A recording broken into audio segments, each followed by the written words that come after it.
چیزی من این تعداد اسلایدایی که اینجا حساب چیز دارم خیلی زیاده. 55 تا اسلایده، قرار شده هر اسلاید یه دقیقه بخوام صحبت کنم 55 دقیقه طول میکشه. از اون برام قضیه سالیه 20 دقیقه چون دانلود آخه داستان اینه که خیلی چیزه. یعنی هر قسمت رو واقعا من توضیح بدم. روی حساب یک کاری انجام میدیم. من همینجوری میرم جلو، اولا سوال میپرسم، میگم حالا اینو بگم یا نگم. آخه سوال پرسید بچه‌ها بلده. اوکی بریم. خب یه سوال میپرسم الان چی؟ یه سوال میپرسم. با چی نظرت در مورد حریم شخصی چیه کلا؟ حریم شخصیتون.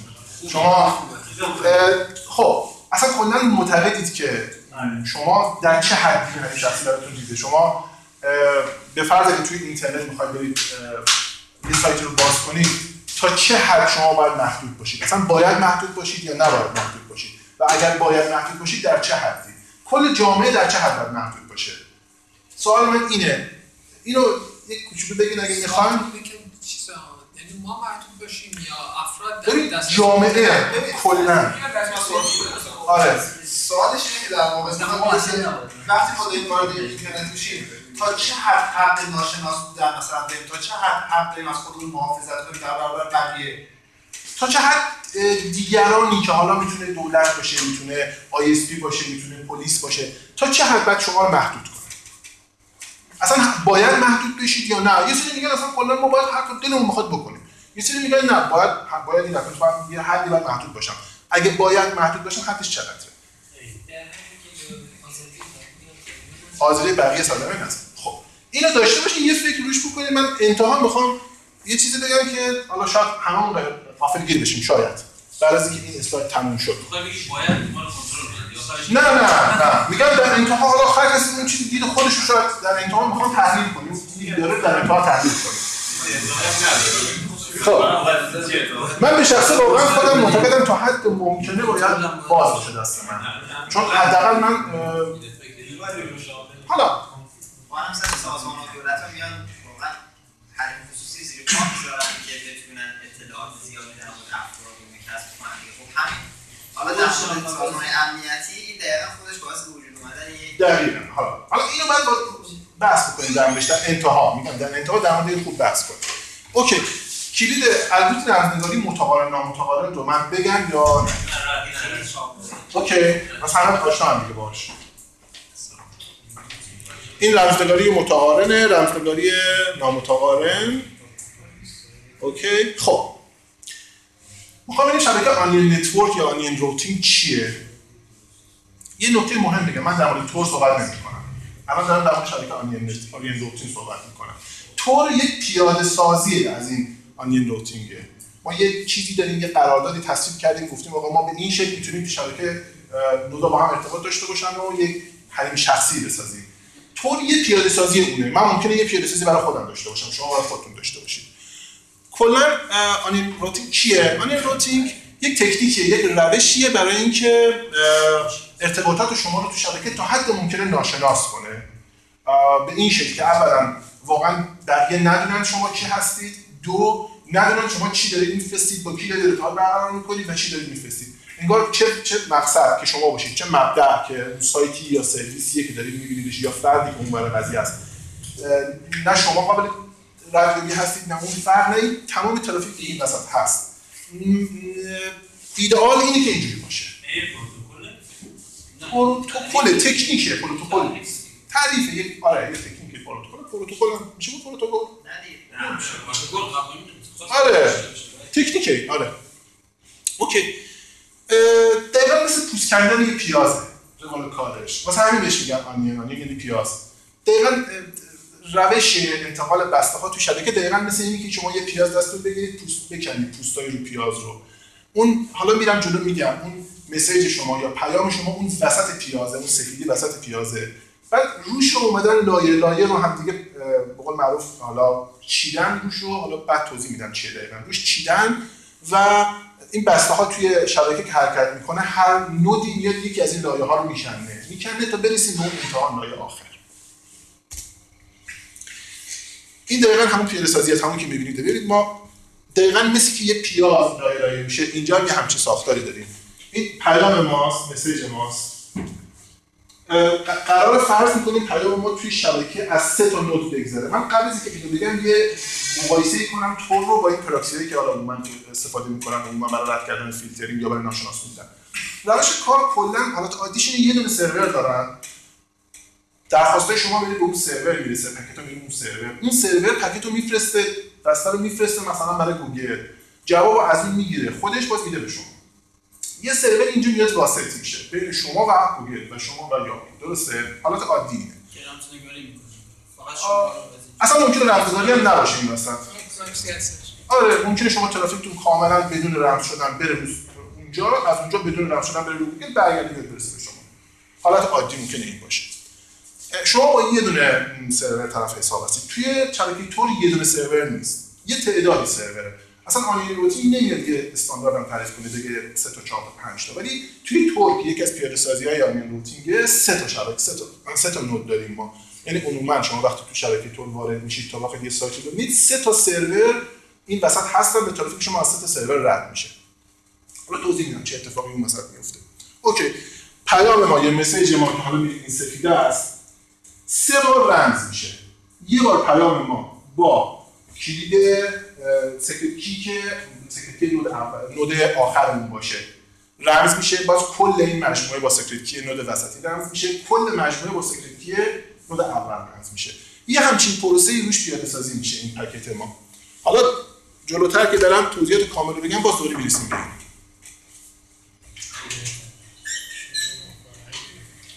اوکی. یه چند تا مفهوم من بعد توضیح بدم، چند تا مفهوم رو بگم تا بعد برسیم به اینکه کلا این قضیه چجوری کار میکنه. مفهوم اولی که داریم انتری نوده. انتری نود دقیقاً همون نود اول شماست تو شبکه. شما وقتی میخواید اجازه بدید اینجا مشخصه دیگه. چی؟ اوکی باش. دارم میگم شارژر هست، شارژ میشه. این اوکی. ببینید نود اولمون تو شبکه اینه، درسته؟ ما دقیقاً ببینید این ماییم، می‌خوایم ارتباط برقرار کنیم با این. فرض کنیم این گوگل، این ماییم. ترافیک ما از 3 تا نود رد میشه تو شبکه. این نود اولمون انتری نوده، انتگار بهش میگن بعضیا. نود اول ما اسمش انتری نوده. نود آخرمون اگزیت نوده. نود آخر ما اگزیت نوده. و نود وسط هم میدل نوده. نه اینا یه اصطلاحه. انتری نود، اگزیت نود و میدل نود، چون توی ادامه اسلایدها فراوون اینو تکرار میکنه. من میگم اینو اسمشو. خب. خب بیریش نود درشون میبینید چیه؟ من تو اسلاید بود. بیریش نه ساختم. خب بیریش نود چیه؟ ببینید تو شبکه نود یه اتفاق، تو شبکه آنلاین روتین یا تور یه اتفاقی میفته.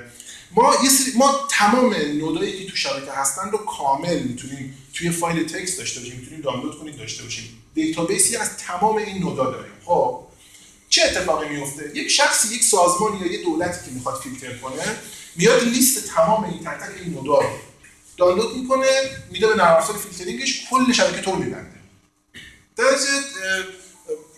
احتمالی که امکانی که بتونن فیلتر کنن خیلی زیاده، چون همین حالا اصطلاحاً دایرکتوری نودمون که لیست نودا توش هست کاملا مشخص دادن دسته، هم لیست نودها قشنگ میتونن دانلود کنن، آی پی رو بدن ببندن و خیلی راحت. رفرش نمیشه، عوض نمیشه. رفرش میشه، عوض میشه، ولی اونم رفرش میکنن عوض. این چی گفتی اسمشو؟ چی گفت؟ دایرکتوری چی؟ دایرکتوری نود. تور کلاینت هم جزء همون دایرکتوری نود یا نه؟ نه، تور کلاینت از اینترنت دایرکتوری نود یه سروری تو اینترنت، چند تا سرور تو اینترنت که لیست نودا رو داره. کلاینت ما حالا توضیح میدم که داستان داره. اونو بعداً میگم. بریج نود چیه؟ بریج نود زیرساخت داره توی تور، آره. زیرساخت منظورت چیه؟ یعنی آره. یک کسی باشه که اگه اون نباشه تور نه. یه چیزی دی ان اس مثلا دارید؟ نه، هیچی نداره. هیچی نداره. مشخصه که مثلا این سرور اینترنت سرور مثلا اگزیت نوده. آره یا نه. اونم باید رندوم. اونو در ادامه میگم واسه چه اتفاقی میفته. داستان خیلی جذاب قضیه، خیلی داستان. این نود دایرکتوری ها کجاست؟ میگم توضیح میدم. خب حالا بریج نود چیه؟ بریج نود ببینید من گفتم لیست نودا هست، اونجا مشخصه، در نتیجه قابل دانلوده، در نتیجه قابل فیلتر شدنه. فکر می‌کنم 2 سال 3 سال بعد از اینکه نود اومد ایجاد شد دقیقاً از این تکنیک استفاده کردن و بستن لیست اینها رو. یه چیز جدیدی ساختن به نام بریج نود. بریج نود نودهایی هستن که مخفی ان توی اون دایرکتوری نود نیستن. در نتیجه حالا چجوری اینو در اختیار شما قرار میدن؟ مثلا بنیادتون میگه یه ایمیل به من بزن، در جوابش یه دونه بریج نود بهت میدم. شما اگر این بریج نود که فیلتر نمیشه به خاطر اینکه یه حجم زیادی نود، مثلا همین الان 4000 تا بریج نود داریم ما. 4000 تا سرور اونجا هست. دولت خب یه دونه میگیره، مگر اینکه 4000 تا ایمیل بزنه 4000 تا بریجو بگیره که البته خب این کارم کردن. واردش میشه.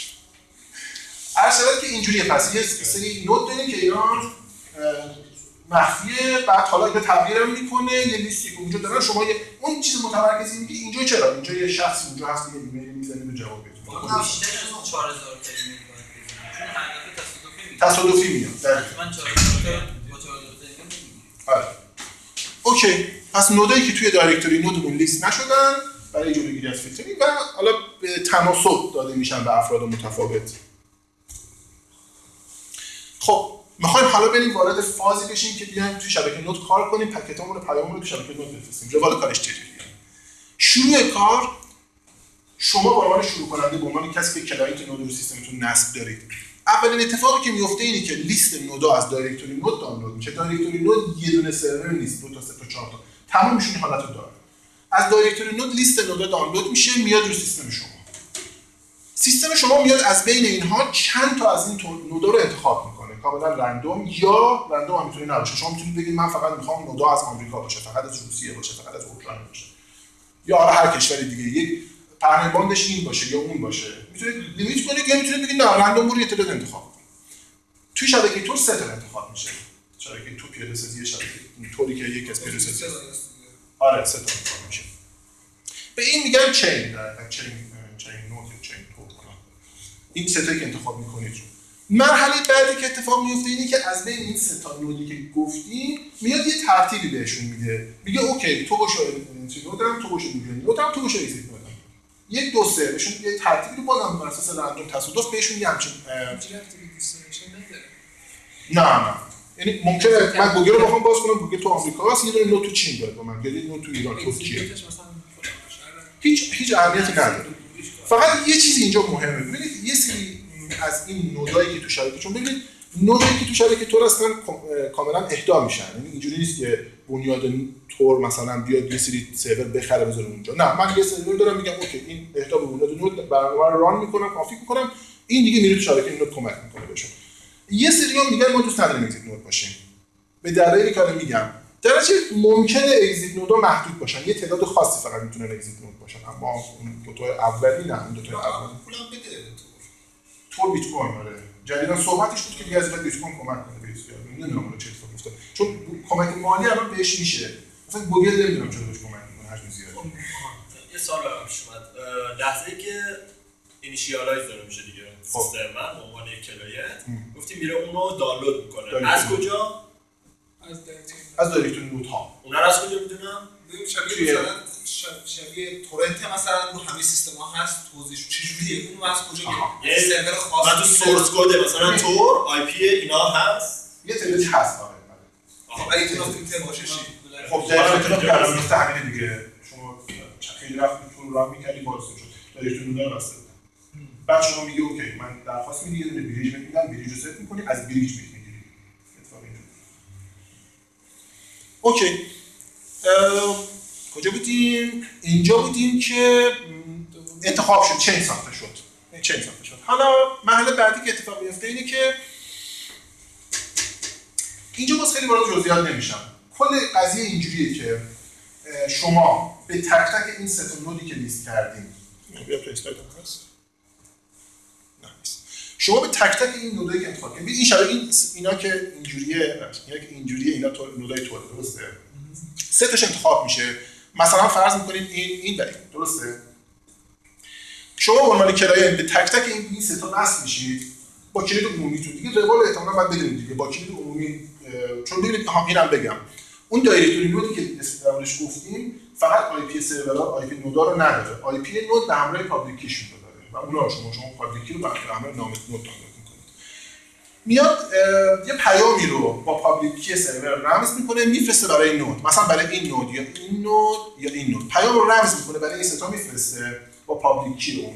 در نتیجه همونطور که میدونید اون نود فقط با پرایوت کیش میتونه از رمز خارج کنه پیام رو.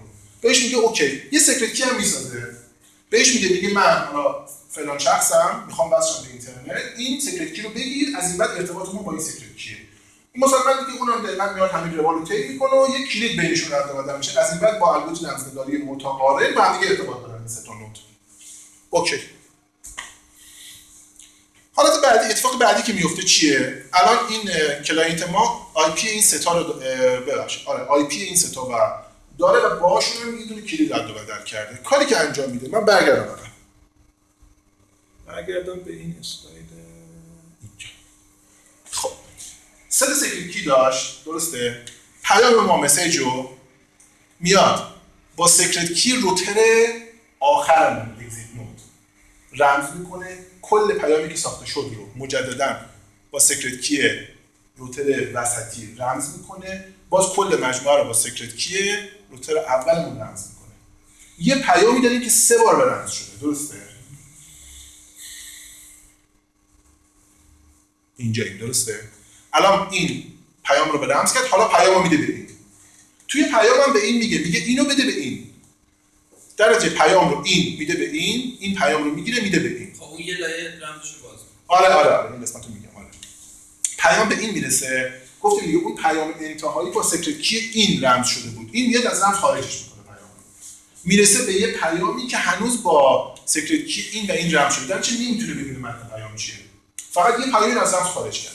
مجموعه جدید رو چون میدونه که بعد بده به این، باز میده به اینم میاد با سیکرت کیش از رمز خارج میکنه. میده به این میاد با سیکرت کیش کل مجموعه جدید رو از رمز خارج میکنه، میرسه به چی که مسیج. ولی پیام برای سیکرت کی و اکسیت کی فکر کنم دیگه چی میشه؟ دقیقاً کلیر میشه. اینجا مشخصه دیگه. ببینید تمام کل اتفاقی که میفته اینه. نود اولمون میدونه ما کی هستیم، اما نمیدونه پیاممون چیه. نود وسطمون نمیدونه ما کی هستیم، نمیدونه پیام چیه اصلا کلا. حتی نمیدونه ما به کی میخوایم پیامو بدیم. نود اول هم نمیدونه ما پیامو به کی میخوایم بدیم. نود آخرمون هم میدونه پیام رو به چه کسی باید بده، هم میدونه پیام ما چیه، اما نمیدونه ما کی هستیم. اوکی. این یکی از اشکالات نوده. تو احتمالاً اونم هر چند تا پکت باید عوض شه. آره اینم میگم تو استفاده کردی. آره که روالش چجوریه. دقیقاً پس روال این شد. هیچ کس توی شبکه تور هر نودی نود قبل و بعدش رو میدونه. در نتیجه من کاملا واسه این کاملا ناشناسم، اصلا نمیدونه من کی هستم، از کجا اومدم. میشه اولی تکلیف رو بسیار مارک میکنه، میده به دومی با دومی خودش میدونه یا از رمز خارج میکنه، از رمز خارج میکنه. ستانود مشخصه، ستانود برای کلیت از اول مشخصه. ترتیبش رو هم انتخاب کرده، مشخص کرده، فقط پیام رو با اون ترتیبی که گفتم رمز میکنه میده به اینا تک تک میان پیام از رمز خارج میکنه میدن به بعدی، تا اینکه در انتها این آخری پیام رو میده به سرور نهایی. مثلا اینا چجوری نمیشناسن اون اولی رو؟ چجوری می‌فهمن؟ ببین مستقیم میشون فرستنده‌شون رو مقصدشون رو میگه از کجا می‌دونه که اون کیه پیام از کجا واسه کی پیام می‌فرسته؟ فرستنده قبلی که نمی‌دونه دیگه، آیپی فرستنده قبلی توش نیست. پکیج سورس استیشنش فرق می‌کنه دیگه. اوکی. حالا چجوری برمیگردیم؟ چی؟ دقیقاً همین رو این میده به این میده به این برمیگردیم. این باز یه لول رمز برگشت رو اون یه لول رمز می‌کنه همونی برگشت تو هم در واقع اول مشخص می‌کنه که وقتی مثلا کجا ثبت میشه که بعد به کی برگردونه ریکوست؟ تک تک میدونن دیگه. این میدونه نه وقتی برگشت مثلا این نود اگزیت ما احتمالاً باید بشه اینتری نود ما، درسته؟ بعد میدونه واسه این شاید بشه گفت میشه اینتری نود، واسه این میشه. اینجوری نیست، اسمش نمیشه چون باید باز همون سه لول نه الان دیگه باف از کجا ولی اون کار نمی‌کنه. اون میفرسته این بعد یه لول رمز میشه. بعد اون باز یه لول رمز برگرده باف از کجا میخواد روتین یا آمیس پیدا کنه. خب باف میفرسته به اونی که خب پس میشه بغل خودشه. پس میشه اینترنت دیگه. خب درسته ولی سه بار رمزش نکرده. اون اولی رمزش یه وقتی میرسه دست عادی 3 بار رمز شده دوباره. آره وقتی میرسه دوباره 3 بار رمز شده. و باز آدیس همونجور 3 بار دیکودش میکنه. آره دیگه چون داره دیگه کلی داره سه بار. الان یه نفر خوش نمیاد جای آلیس چیا بزنه مثلا یه چیزی یه پکیج 3 بار رمز کنه بفرسته به اون چیزی که به اون اینترنت چرا نتونه خب اتفاقی نمیفته. خودش میشه دیگه، آلیس نمیشه. چون نه سکرت کیا رو داره، نه میدونه اونا نودای اون کیان. مثلا امضا نشه پس یه چیزی. نه متقابل دیگه. اولش الگوریتم نامتقابله که میخوان کلید رو بدل کنن، بعد دیگه متقابل میشه. اوکی، اینجا یه اشکالی وجود داره. یک، ببینید یکی اینکه اینا گفتم دیتا اینجا رمز نشده، دو ببینید شبکه نود گفتم سرورها اهدا میشن، در نتیجه من ممکنه یه سرور رو اهدا کردم خاموش کنم برم، میگم دیگه نمیخوام اهدا کنم. در نتیجه ممکنه در هر لحظه هر کدوم از اینا برن، قطع بشه کل چیز ما، کانکشن ما. در نتیجه یه اتفاقی میفته. ببینید هر 10 دقیقه یه بار، حالا بازم فرق میکنه هر شبکه به شبکه. طور فکر کنم 10 دقیقه بار 10 دقیقه بار.